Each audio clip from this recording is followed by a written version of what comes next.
I want to bring you back to the point that you made about the Institute for Gender and Development Studies. You mentioned that, well, of course you were a part of MONA and of the IGDS at St. Augustine. When you talk about your book, Gender Negotiations, students of history, students of gender, you've been widely read and looked at for students, and it's almost like you're a household name here on campus. How instrumental do you feel the IGDS is in educating students about gender and about rewriting history to be more inclusive of women? I think it's a very crucial space on the campus. It is very unique in the sense that we do have other research and teaching institutions, but this one is, perhaps it was the ringleader in the idea of a real institute that fosters not only teaching and teaching of new knowledge, but research and activism. At present, all our universities are being asked to demonstrate to stakeholders what our relevance is. And I think the Institute for Gender and Development Studies has been doing that from day one. Our mandate from day one was teaching, research, and outreach.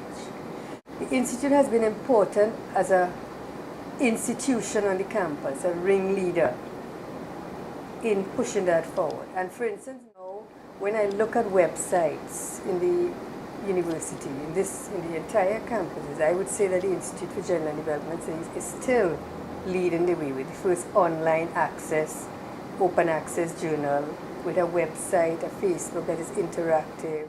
The other way that I think we have been very, very instrumental and important for students on the campus is that students come to a university for an academic exercise, obviously. I mean, universities are a clearinghouse for people to gain degrees, to enter the workspace, to enhance their marketability and so on.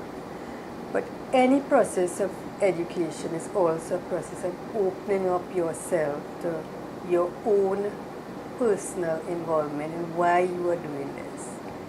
I think what gender studies does is that it creates a harmony in a student. Not only do you understand the thing you are doing, and you may be doing communication studies with gender, or history with gender, or cinema with gender, but while you are doing that, you're also understanding yourself in the process, your own origins, why you have come to this, why you are involved in it. For me, it commits you further to the thing that you are doing. It is not an exercise outside yourself.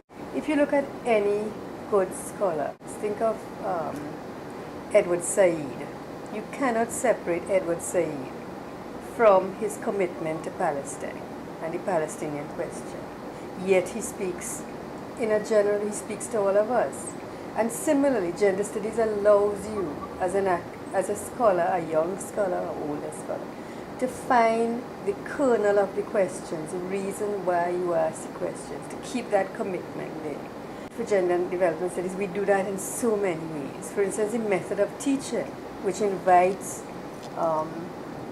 students to question themselves, to ask questions, and we don't expect regurgitation.